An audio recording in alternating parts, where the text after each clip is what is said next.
ही एक प्राचीन काळातील कथा आहे. एक शेतकरी रोज आपल्या शेतात काही ना काही काम करायला जायचा.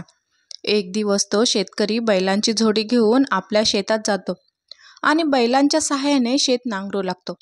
त्या शेतकऱ्याने आपल्या पूर्ण शेतात बैलांच्या सहाय्याने शेत नांगरून घेतले. आता काही कोपरे उरले होते ज्या ठिकाणी नांगर फिरवला जाऊ शकत नव्हता. आता शेतकरी जे आपल्या शेतात कोपरे राहिले होते तिथे कुदळ घेऊन जमीन उकरू लागतो. शेतकरी जिथे नांगर पोहोचू शकत नव्हता ते सर्व कोपरे कुदळीने खोदून काढतो. आता शेवटचा एक कोपरा राहिला होता. शेतकरी तिथे कुदळीच्या सहाय्याने खोदू लागतो. ती जागा पोकळ असल्यामुळे तिथे कुदळीचे घाव खालपर्यंत जात होते. खरं तर तिथे एका इच्छाधारी नाग जोडप्याचे बीळ होते. हे शेतकऱ्याच्या लक्षात आले नाही. शेतकरी पुन्हा तिथे कुदळ मारतो. यावेळी त्या बिळात असलेल्या नागाचे कुदळीमुळे 2 तुकडे होतात आणि कुदळीला त्या रापाचे रक्त लागते. ते पाहून शेतकरी दुःखी होतो आणि कुदळ बाजूला ठेवून हाताच्या सहाय्याने माती साईडला करतो. त्यावेळी त्याला दिसते की आपल्याकडून खूप मोठे पाप झाले आहे. तो त्या सापाचे 2 तुकडे साईडला करतो. तितक्यात आतून त्या सापाचे लहान पिल्लू बाहेर येते. ते पिल्लू खूप घाबरलेले होते. शेतकऱ्याला आता आणखीनच वाईट वाटू लागले. शेतकरी म्हणू लागला, हे प्रभू, माझ्याकडून खूप मोठी चूक झाली आहे. शेतकऱ्याला त्याच्या चुकीवर पश्चाताप होत होता. शेतकरी आता विचार करू लागतो की हे सापाचे पिल्लू याच सापाचे आहे ज्याची माझ्याकडून हत्या झाली आहे. आता या पिल्लाचे पालनपोषण कोण करणार? असा विचार करून शेतकरी स्वतःशीच प्रतिज्ञा करतो की या सापाचे पिल्लू माझ्यामुळे अनाथ झाले आहे. त्या पिल्लावर असलेले त्याच्या पिताचे छत्र माझ्याकडून हरपले आहे. त्यामुळेच मी प्रतिज्ञा करतो की या सापाच्या पिल्लाचे मी माझ्या मुलाप्रमाणे पालनपोषण करेन आणि या पिल्लाचा माझ्या मुलाप्रमाणे सांभाळ करेन. हा विचार करून शेतकरी त्या सापाच्या पिल्लाला आपल्या घरी घेऊन जातो. घरी आल्यावर शेतकरी आपल्या पत्नीला म्हणतो, मालती, हे सापाचे पिल्लू आहे. शेतात काम करताना माझ्याकडून त्याचे वडील मारले गेले आहेत. त्यामुळेच मी माझ्या चुकीचे प्रायश्चित्त करण्यासाठी या सापाच्या पिल्लाला घरी घेऊन आलो आहे. आता याचे पालनपोषण आपणच करणार आहोत. ते पण आपल्या मुलाप्रमाणे करू. त्या शेतकऱ्याला एक लहान मुलगा होता जो खूपच लहान होता. आता शेतकऱ्याची पत्नी सुद्धा शेतकऱ्याचे म्हणणे मान्य करते. ती खूप भोळी आणि गरीब होती. ती आपल्या पतीला म्हणते, ठीक आहे, आता आपले 2 मुलं आहेत. या सापाच्या पिल्लावर सुद्धा आपण आपल्या मुलाप्रमाणे प्रेम करू. ज्यावेळी शेतकऱ्याकडून त्या सापाचा मृत्यू झाला होता त्यावेळी नागिन त्या बिळात नव्हती. तिथे फक्त तो साप आणि ते पिल्लू होते. ज्यावेळी शेतकरी त्या सापाच्या पिल्लाला घेऊन घरी आला होता त्यावेळी नागिन त्या बिळापाशी येते. तेव्हा नागिन बघते की तिचा पती नाग याचे 2 तुकडे झाले आहेत आणि तिचे घर होत्याचे नव्हते झाले होते. ते बघून नागिन मोठमोठ्याने ओरडून रडू लागते. पण आता ओरडून आणि रडून काहीच होणार नव्हते. ती नागिन तुटलेला आपल्या बिळात जाते आणि आपल्या पिल्लाला बघू लागते. पण तिला तिचे पिल्लूही तिथे मिळत नाही. आता ती नागिन आणखीनच दुःखी होते आणि मोठमोठ्याने ओरडून रडू लागते. कारण तिचे हसते खेळते कुटुंब तिच्यापासून दुरावले होते. एक तर तिचा पती नाग तिच्यासमोर 2 तुकड्यांमध्ये होता आणि दुसरे म्हणजे तिला तिचे पिल्लू कुठेच दिसत नव्हते. आता ती नागिन विचार करू लागते की ज्यांनी माझ्या पतीला मारले आहे त्यानेच माझ्या पिल्लाला मारले असेल. आता नागिनीला खूप राग येतो आणि ती आपल्या मेलेल्या पती नागासमोर स्वतःशीच प्रतिज्ञा करते की ज्यांनी माझ्या पतीला आणि पिल्लाला मारले आहे त्याचा वंशच मी पुढे जाऊ देणार नाही. त्याच्या सर्व कुटुंबातील मी एकालाही जिवंत सोडणार नाही आणि मी माझा बदला पूर्ण करेन. अशा प्रकारे नागिन प्रतिज्ञा घेते आणि ती नागिन या शोधात लागते की माझ्या पतीचा आणि माझ्या पिल्लाचा हत्यारा कोण आहे. दुसऱ्या दिवशी शेतकरी आपल्या शेतात जातो आणि राहिलेली जमीन कुदळीच्या सहाय्याने पुन्हा खोदू लागतो. त्या कुदळीला त्या मेलेल्या सापाचे रक्त लागलेले असते. नागिन पण त्या दिवशी तिथेच आपल्या पतीच्या प्रेतासमोर बसलेली असते. आता शेतकरी जेव्हा कुदळ घेऊन जमीन खोदू लागतो तेव्हा नागिनचे लक्ष त्या कुदळीला लागलेल्या रक्ताकडे जाते. ते कुदळीला लागलेले रक्त पाहून नागिन विचार करू लागते की हा तोच मनुष्य आहे की ज्याने माझ्या पतीला मारले आहे. आता नागिनीला हे समजून जाते की आपल्या पतीला आणि पिल्लाला मारणारा कोण आहे. आता नागिन आपली प्रतिज्ञा पूर्ण करण्यास सुरुवात करते. नागिन विचार करू लागते की आता सर्वात अगोदर या शेतकऱ्याच्या घराचा शोध घ्यायचा. त्याच्यानंतर त्याच्या घरात किती सदस्य आहेत आणि ते कुठल्या वेळी घरात असतात. त्यानंतर एक एक करून सर्वांना माझ्या विषाने मी मारून टाकेल. अशा प्रकारची रणनीती नागिन तयार करते. जेव्हा शेतकरी शेतातले आपले काम उरकून घराच्या दिशेने निघतो तेव्हा ती नागिन ही त्या शेतकऱ्याच्या मागोमाग त्याच्या घराकडे निघते. शेतकरी आपल्या घरात जातो आणि शेतकऱ्याची बायको दरवाजा लावून घेते. त्यामुळे नागिन घराच्या बाहेरच राहते. आता नागिन शेतकऱ्याच्या घरात जाण्यासाठी जागा शोधू लागते, पण तिला घरात जाण्यासाठी जागा मिळत नाही. खरं तर शेतकऱ्याचे संपूर्ण घर मातीने लिपलेले होते. त्यामुळे नागिनीला घरात जायला सापट किंवा कुठलीच जागा भेटत नाही. नागिन आता जवळच असलेल्या एका सरपणाच्या ढिगाऱ्यात जाऊन बसते आणि वाट पाहू लागते की शेतकरी कधी दरवाजा उघडेल आणि मी कधी त्याच्या घरात प्रवेश करेल. काही वेळानंतर शेतकऱ्याची पत्नी दरवाजा उघडते आणि काही कामानिमित्त घराच्या बाहेर जाते. तिच्या पाठोपाठ शेतकरीही घराच्या बाहेर पडतो. या संधीचा फायदा घेत नागिन शेतकऱ्याच्या घरात प्रवेश करते. नागिन जशी शेतकऱ्याच्या घरात प्रवेश करते तेव्हा तिला शेतकऱ्याचा लहान मुलगा दिसतो, जो पाळण्यात झोपला होता.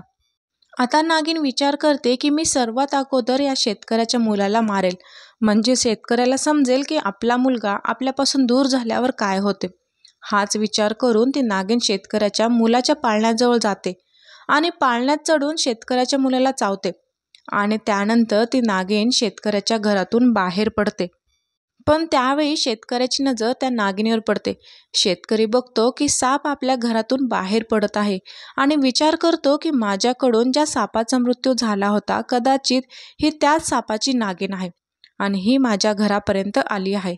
याचा अर्थ असा आहे की तिने नक्कीच माझ्या मुलाला नुकसान पोहोचवले असेल. हा विचार करून शेतकरी आपल्या मुलाच्या पाळण्याकडे पळतो.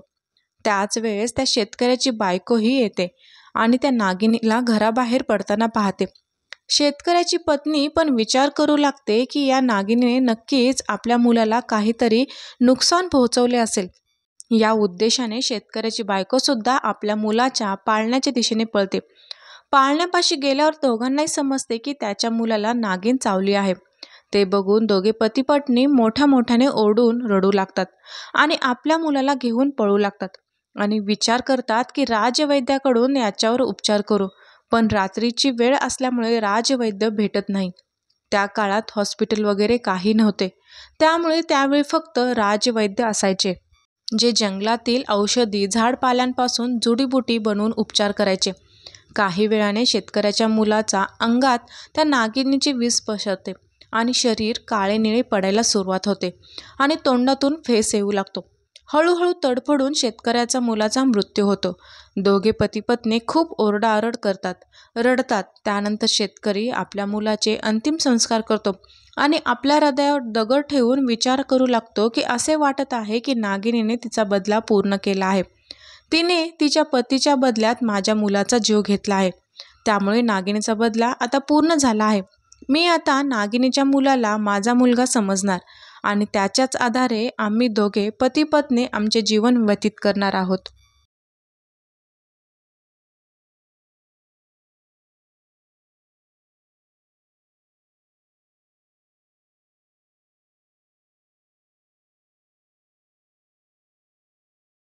यावेळी नागिन असा विचार करून येते की यावेळेस मी शेतकऱ्याला मारेल, ज्याने माझ्या पती आणि मुलाची हत्या केली आहे. आज मी त्यालाच माझ्या विषाने मारणार आहे. असा विचार करून नागिन शेतकऱ्याच्या घरात घुसते. तेव्हा नागिन बघते की शेतकरी आणि शेतकऱ्याची बायको एका सापाच्या लहान पिल्लाला दूध पाजत होते. खरं तर शेतकऱ्याची बायको तिच्या अंगावरील दूध वाटीत काढून त्या पिल्लाला पाजत होती. ते बघून नागिन आश्चर्यचकित होऊन जाते आणि विचार करू लागते की शेतकरी आणि शेतकऱ्याची बायको माझ्याच पिल्लाला दूध पाजत आहेत. नागिन आपल्या पिल्लाला ओळखते आणि म्हणते, हे तर माझंच पिल्लू आहे. शेतकरी आणि शेतकऱ्याची बायको त्याच्या मुलाप्रमाणे सांभाळ करत आहेत. आता नागिन विचार करू लागते की मी तर या घरात एका बदल्याच्या भावनेने आले होते. मी तर आज असा विचार करून आले होते की या शेतकऱ्याच्या संपूर्ण कुटुंबाला संपवून टाकेन. पण शेतकरी आणि शेतकऱ्याची बायको खूप दयाळू आहेत आणि प्रेमळ स्वभावाचे आहेत, जे माझ्या पिल्लाला आपल्या मुलाप्रमाणे सांभाळत आहेत. हे दृश्य पाहून नागिन रडू लागते आणि तिला पश्चाताप होतो. नागिन आता पुन्हा शेतकऱ्याच्या घरातून निघून जाते. आपल्या पिल्लाला बघून तिचा राग शांत झाला होता.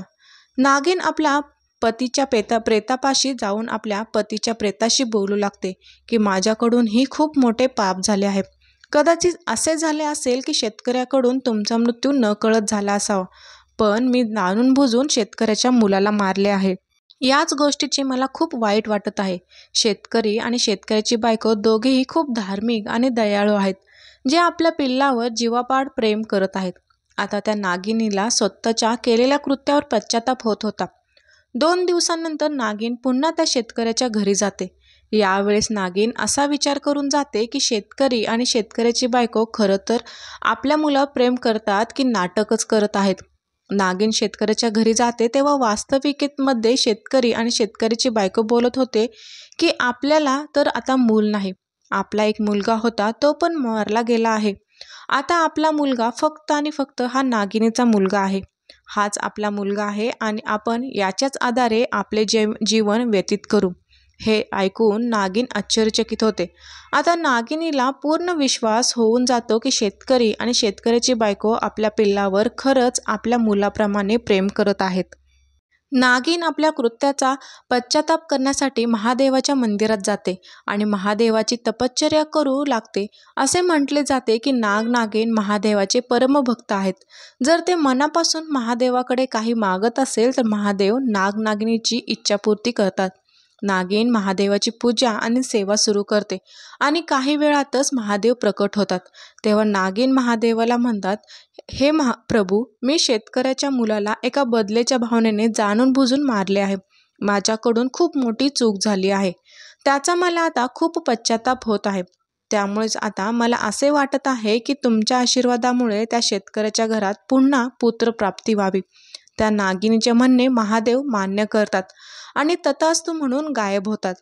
काही दिवसानंतर एक ब्राह्मण आणि त्याची बायको आपल्या मुलाला घेऊन जीवाच्या आकांताने पळत असतात आणि त्या शेतकऱ्याच्या घरापाशी येऊन थांबतात आणि त्या शेतकऱ्याला म्हणतात, आमच्या मागे काही डाकू लागले आहेत. ते आम्हाला आणि आमच्या मुलाला मारून टाकतील. त्यामुळे आम्हाला असं वाटतं की आमच्या मुलाचे प्राण वाचावे. त्यामुळे काही वेळासाठी तुम्ही आमच्या मुलाला तुमच्याकडे ठेवून, असे म्हणून ब्राह्मण आणि त्याची बायको त्याच्या मुलाला शेतकऱ्याच्या बायकोच्या कडेवर देतात आणि तिथून निघून जातात. शेतकरी आणि शेतकऱ्याची बायको ब्राह्मणाच्या मुलाला कडेवर घेऊन घरात जातात. दुसऱ्या दिवशी जेव्हा शेतकरी आपल्या शेतात जातो तेव्हा त्याला दिसते की ब्राह्मण आणि त्याची बायको मरून पडले आहेत. ते बघून शेतकरी खूप दुःखी होऊन जातो आणि ज्या ब्राह्मणाने आम्हाला त्याचा मुलगा दिला होता ते दोघं इथे मरून पडले होते. ते बघून शेतकरी खूप दुःखी होतो आणि विचार करू लागतो की ज्या ब्राह्मणाने आम्हाला त्याचा मुलगा दिला ते दोघंही मरून पडले आहेत. तर शेतकरी त्या ब्राह्मण आणि ब्राह्मणाच्या बायकोचे अंतिम संस्कार करतो. त्यानंतर शेतकरी आणि शेतकऱ्याची बायको त्या मुलाचे पालनपोषण करतात आणि त्याला आपलाच मुलगा मानतात. एक दिवस नागिन पुन्हा शेतकऱ्याच्या घरी येते तेव्हा शेतकरी आपल्या दोन्ही मुलांना खाऊ घालत होता. म्हणजेच नागिनीच्या पिल्लाला आणि ब्राह्मणाच्या मुलाला शेतकरी खाऊ घालत होता. ते बघून नागिन एका महिलेचे रूप धारण करते आणि शेतकऱ्याजवळ जाते आणि शेतकऱ्याला म्हणते की मी तुला एक वस्तू द्यायला आले आहे. ती वस्तू तू सांभाळून ठेव. ही वस्तू नेहमी तुझ्या घरात राहू दे. ती तू चुकूनही कुणाला देऊ नको. ती नागिन शेतकऱ्याला आपला नागमणी देते. नागमणी दिल्यानंतर नागिन पुन्हा महिलेच्या रूपातून आपल्या मूळ रूपात येते.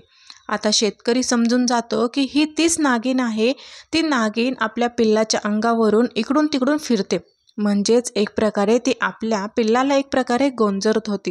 त्यानंतर ती शेतकऱ्याला म्हणते की माझ्या पिल्लाचा नेहमी व्यवस्थित चांगला सांभाळ कर. त्याची काळजी घे. पण त्याच्यावर पूर्ण विश्वास ठेवू नको, कारण आमची ही अशी प्रजाती आहे जिला दृष्ट आणि विषारी म्हणून मोजली जाते. त्यामुळे माझ्या पिल्लावर एवढा पण विश्वास ठेवू नको. आता माझे पिल्लू स्वतःची रक्षा करण्यास सक्षम आहे. ते आता मोठे झाले आहे.